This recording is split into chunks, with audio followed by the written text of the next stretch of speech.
Good morning, guys. It's Wednesday. And yes, I have a lot of these same colored shirts. I change clothes every day, and I just happen to like this color. Little stuck on blue day. But today is little day. Today is little day, and I can't stand up because it's little day. All right? I want to fully support what we do here at TCA in 5th grade, and it's little day, and I want to share with you what we have today. All right? We did get off the boat, by the way. We docked last night in Florida. We drove up I-95 all night long, and as a result, I shrunk. So here we are at Little Day. There are several things that I want to share with you. First of all, if you can look right down here, we're going to learn about William Carey in our Bible, Heroes of the Faith, rock on right there. And you'll also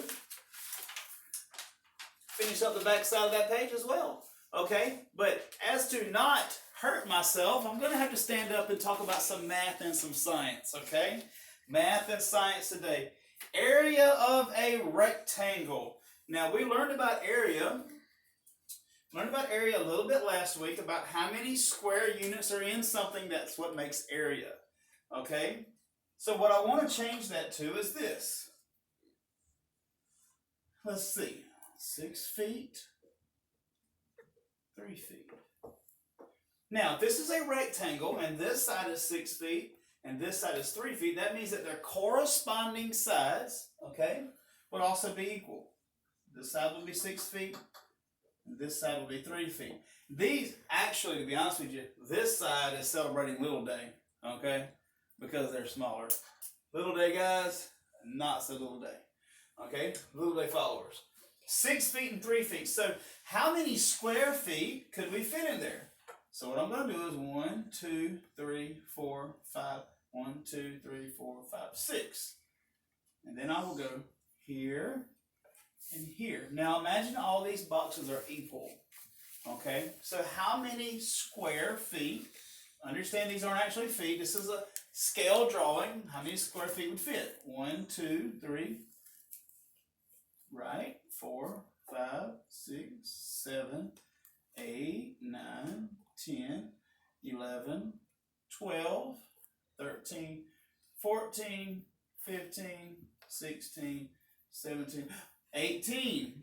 18. So then now we know there's 18 square feet. We put feet with a little 2 exponent up top. That means it's square feet. Okay? Now, I am here to show you light on the whole thing. Going to shine some light on it. What you can actually do is this. 6 times 3. Area is equal to length times width, which means you can plug those in. 6 foot long times 3 foot wide equals, yes, good job, Justice, 18 feet. Yes, Rafe, thank you for reminding me. We got to put the square up top. Excellent, 18 square feet. So we learned that a rectangle is really just 18 square feet, okay? Now, there are some things that you need to learn, okay? It's not going to just be so simple as to say A equals L times W, all right? That is good, all right? But we want to learn this, okay? Want to learn this, all right? If you have your page, I want you to look into this side. This side. All right, there's some facts. It says inches by inches are always going to be square inches. Pretty simple. Feet by feet are going to be square feet. Yards by yards are going to be square yards. Meters by meters, square meters. Miles by miles, square miles. All that makes sense. You can't go feet and inches and get the same answer. You have to convert. We'll do that later on. Okay, number 6, acres are square units. Okay, acres are square units. You probably learned at your home. Well, I live on an acre, or I live on 3.5 acres at my house, so we think of that, well, how much is an acre? Well, I don't really know. We're going to learn more about that too as we move along this week. Okay? Now, learn these measures. 144 square inches is 1 square foot. Okay? Or 1 foot with a square up top. Okay? 9 square feet is 1 square yard, right? because that's 3 yards times 3 yards, 3 times 3, and this will be 12 times 12. Okay? Now, 43,560. I'm not going to force you to remember that, but you need to kind of get that in your head. That's equal to 1 acre. Sounds like a lot of square feet, doesn't it? A lot of square feet. And then 640 acres is equal to 1 square mile. Okay?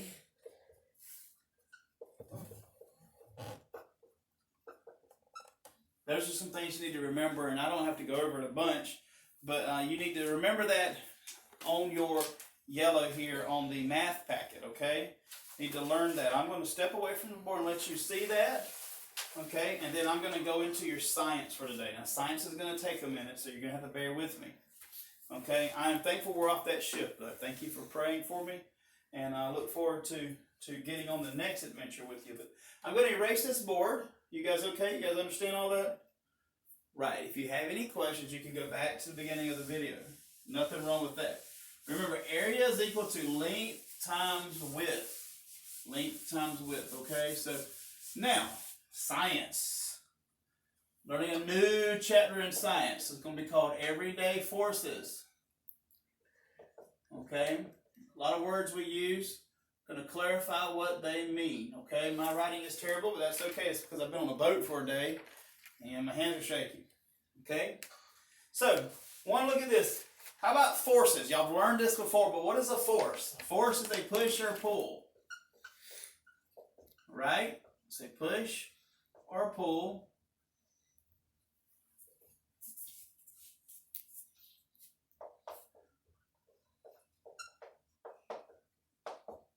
Okay, push or pull on an object, okay? All right, in other words, this object is sitting still, it's there, I put force on it. Or, how about this? There was actually a force there too, and that force is called? Good job, Trenton, that was gravity, excellent. Gravity is the force that brought that down. We don't have to see the force in order to know it. When the flag blows, the wind is causing that. So a force is any push or pull that causes an object to move, stop, or change direction. Now, friction is something that gets in the way of that. All right? So imagine this. Soft side, smooth side. Well, rough side, smooth side. If I put this on the floor and I try to rub it across the floor, it's not going to go as quickly as if I put it on the smooth side. And why is that? Why is that? Well, see, that's called friction. This interacts with the carpet, causes friction, and causes it to slow down. There's less friction here, and so it doesn't slow down. Friction is a force that opposes or acts against motion when two objects rub against each other. Now, guys, I'm not that brilliant. I'm just actually going over your study guide. So if you've got your study guide, you can follow along with me. Think about feet on carpet, or a baseball player sliding in the base, or sleds on snow or ice. Wouldn't that be cool if we had a snowstorm right now? But yes, all those things are friction, and some friction is less than others. Now, another force is magnetism. Okay? Magnetism. Okay, and that's the pushing and pulling between poles of magnets. North and south, pushing and pulling. You know how that works. And that is repulsion and attraction. Let me get that word out for you. Repulsion. That's the pushing away. And then attraction. Okay? Then the attraction is the coming together of the magnets. Okay? Coming together of the magnets. Alright? And we get a magnetic field in the earth. We have a north pole, we have a south pole, okay? And those are actually attracted, and we'll learn more about that. I won't get into too much more. I want to stay with this, okay? So let's get into the magnets of things. Let's get into magnets, okay? All magnets have two ends. I'm going to pretend this is a magnet, has a north end and a south end, okay? Has two poles, okay? The earth is a giant magnet with an iron core, okay? So, how does this happen? How does a magnet happen, okay? Let's follow along. Well, iron's atoms have a magnetic field, right? Atoms are the part that make up iron. All right?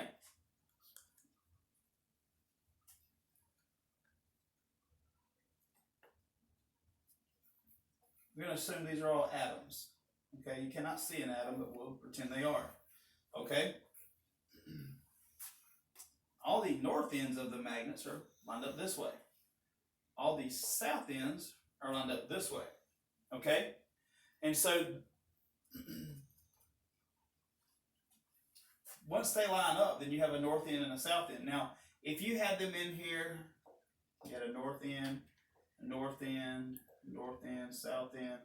What you're going to end up there with is something that's not magnetic, okay? They're not magnetized, okay? They're non-magnetic. They have no magnetism because the fields aren't lined up and they cancel each other out. So one north and one south, actually, they repel each other. And so you end up not getting magnetism there, okay? So really that's what you need to understand is that the magnets, the atoms, the iron atoms, situate themselves in a way that they become magnetized, okay? They intensify the magnetic push, all right? And so we've got friction, we got magnetism, and gravity. Gravity is the thing that holds things together. It's what's keeping me down today, okay? It's what makes things little sometimes, pulls them down, right? It's not little day. Oh, it still is little day. Sorry, it's been a long day. Still wearing the same clothes. Anyway, so gravity is the force that pulls all objects in the universe down towards one another. Okay? Gravity actually pulls from both sides. Did you know that? The gravity of Earth is pulling me down. The gravity of the sun, the moon, and everything else is actually pulling me away. I am at the mercy of whichever one is the strongest. And at this point in time, the gravity here on Earth is strongest as I'm on the Earth. Okay? So gravity does, it's everywhere. Everything has gravity at some point in some way. All right? Now, let's talk about how forces work together. Okay? Let's talk about how forces work together. We have something called balanced forces. Balanced forces work in equal in size and opposite in direction. Okay? So they actually cancel each other out. See that? Doesn't move any other way. Had an equal from this side and equal from that side. And both they cancel each other out. Now, an unbalanced force is when one force is greater than the other. So if I hit a little small here and I hit hard here, greater force is going to cause me to go this way. Okay? For example, a bulldozer hits a wall. Right? The bulldozer has greater force, pushes the wall down. Understand that? What about acceleration? Acceleration, that would be the change of motion as an object speeds up. We accelerate. We get faster. You accelerate in a car is what we think of. We think of the accelerator, acceleration. Okay? How about forces that in pairs? Okay? The change in motion in an object is always caused by a force. Okay? The change in motion in an object is always caused by a force. An object cannot move on its own. There must be a force. Okay? This object will remain in motion until it's acted upon by something. It will also remain in rest until there's force applied to it. Must be force applied, okay? Must be force. Now, let's talk about this net force. This is letter E. The adding or subtracting of individual forces on an object, okay? Let's say that two people push a refrigerator in the same direction, all right? They apply 120 newtons of force. Two people pushing the refrigerator is just like now they're both applying 120 newtons. Together, 240 newtons of force are being applied to that refrigerator. Newton is a measure of force. You're going to need to know that, okay? And so, now, imagine that someone is on one side of the refrigerator pushing with 120 newtons, and someone's on the other side pushing with 120 newtons. That's going to equal out, cancel out. Same amount of force being applied on both sides, and so it's going to be the same. So the net force will be 0. If they're both working in the same direction, you can add their force up. This is where we get things like horsepower. If you think about what 2 horses could do, that would be 2 horsepower, 3 horsepower, and so on and so forth, okay? So newtons are measures of force, all right? I'm going to stop right there, and tomorrow we're going to talk about work. We're going to talk about power, and then we're going to get into position and motion lightly, not very much. But I want you to understand those things. I know we're not getting very deep, It's not something we can do online, but I want you to understand these very simple things, especially in light of Iowa testing. If we do Iowa testing, and then when you go into 6th grade, I want you to be prepared and have heard these things. And unfortunately, we're not in class, so I still want to make sure that you hear about these things and see them. So great time with you today. Thank you so much. I'm going back to being little today. So what I'm going to say is pound it, noggin, see ya. Thank you guys so much.